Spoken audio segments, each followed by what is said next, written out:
हमारे प्रिय मित्रों, हमारे शरीर के पोषण के लिए बहुत ही कम धन की ज़रूरत होती है। जो मुख्य ज़रूरी व्यवस्था शरीर के लिए चाहिए, आप सबको पता ही है। मकान चाहिए, भोजन चाहिए, कपड़ा चाहिए। ये मुख्य ज़रूरी व्यवस्था है शरीर के लिए। और आप लोगों को पता ही है कि शरीर के लिए जो ही ये मुख्य व्यवस्थाएं हैं, आजकल सबके पास है। शायद ही ऐसा कोई होगा भारतवर्ष में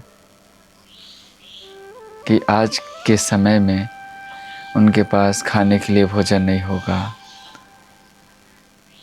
रहने के लिए घर नहीं होगा, पहनने के लिए कपड़ा नहीं होगा। हमारे ख्याल से आजकल सबके पास है ये सब चीज़ें, फिर भी लोग परेशान हैं। क्यों परेशान हैं?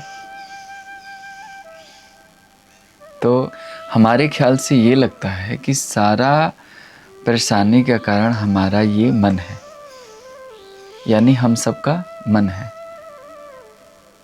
जो भी लोग परेशान हैं, अपने ये क्षुद्र मने के कारण से परेशान है। और सब लोग परेशान हैं। आप थोड़ा सा एकाग्रचित होकर ध्यानपूर्वक यदि आप देखना चाहें तो आपको साफ साफ दिखाई पड़ेगा।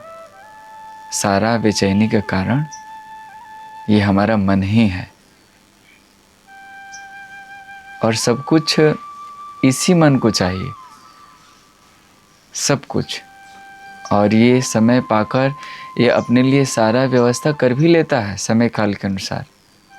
जैसे मैंने बताया कि शरीर में बहुत खर्चा नहीं है, लगभग ये सारा व्यवस्था अपने माता पिता के माध्यम से हो ही चुका है। रोटी, कपड़ा, मकान। और हम लोग जितने परेशानी में पड़ रहे हैं, सारा कुछ इस मन के वजह से परेशानी में पड़ रहे हैं। इसे सारा दुनिया का धन दे दिया जाए, सारी दुनिया की ये सारी व्यवस्थाएं इसे दे दिया जाए, फिर भी पूछा जाए कि अब क्या चाहिए, फिर भी ये कुछ न कुछ खोजेगा। ये हमारे ख्याल से मन का दूसरा नाम बेचैनी भी है,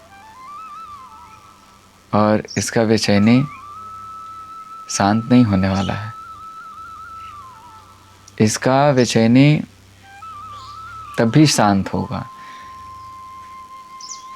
इसका खोज तभी पूरा होगा जब तक हम सब इस मन को एक सद्गुरु के सानिध्य में ले जाकर समर्पण न करवा दें। जब तक ये मन किसी सद्गुरु के चरणों में जाकर समर्पण नहीं होगा, तब तक ये कभी शांत नहीं हो सकता है। और रही बात समर्पण की, तो समर्पण इतना आसान नहीं है। कई जन्म बीत जाता है समर्पण होने में, तब जाकर एक दिन वो शांति की प्रतीति होती है, जहाँ सारा इच्छाएं खत्म हो जाती है। और गुरु के सानिध्य में आज गए कल मन शांत हो जाए, ये भी कहना गलत हो जाएगा। कितने वर्षों तक गुरु दरबार में जाकर गुरुदेव के चरणों पर माथा टेकने से, गुरु के द्वारा बताए हुए मार्गों पे चलने से कुछ वर्ष, महीना, साल बीत जाएगा, तब थोड़ा थोड़ा एहसास होगा कि अब कुछ हो रहा है। क्योंकि ये जो मन है, ये जन्मों जन्मों से ये भोगों में उलझा हुआ मन है। हमेशा अलग अलग तरह का इसको भोग चाहिए। आज ये भोग मिल जाए तो फिर दूसरे भोग के चक्कर में पड़ेगा ये। कहने का तात्पर्य यह है कि इसकी इच्छा कभी शांत ही नहीं हुआ। और सत्य तो बात यह है कि होगा कैसे? ये जहाँ शांति खोज रहा है वहाँ शांति तो है ही नहीं। ये तो मन रास्ता ही गड़बड़ पकड़ लिया। और मन, सत्य तो ये है कि मन शुरू में ये ऐसे नहीं था। मन शुरू में सफेद चादर की तरह था, बिल्कुल क्लीन व्हाइट। लेकिन अलग अलग जगहों पे, स्थानों पे जाकर न जाने उस सफ़ेद चादर में क्या क्या लगा लिया। कहीं चाय, कहीं कॉफ़ी, कहीं चाट, कहीं मोमोज, कहीं चाउमीन, कहीं बर्गर, कहीं पिज़्ज़ा इत्यादि, पता नहीं क्या क्या। अब उसमें से इसको कैसे निकलना है, अब इसे पता ही नहीं चल रहा है कैसे निकले। अब ये समझता कि यही दुनिया है, अब इसी में उलझ के रह गया। हाँ, इस मन को वही निकाल सकता है जो अपने मन को निकाला हो। इस संसारिक भोग वासनाओं से मन को निकाला हो, वही निकाल सकता है। और वो सतगुरु भगवान ही है। मैंने पीछे बोला कि मन कभी भोगी नहीं था ये मन, लेकिन संगत का प्रभाव ऐसा पड़ा कि ऐसे ये उलझा कि फिर निकलने का रास्ता ही भूल गया।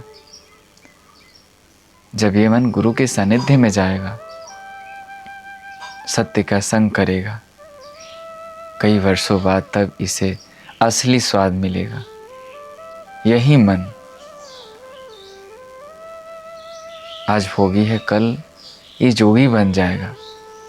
और जोगी बनने के बाद ये मन उस जगह तक पहुंच जाएगा जहाँ से भोग वासनाएं जन्म लेती है,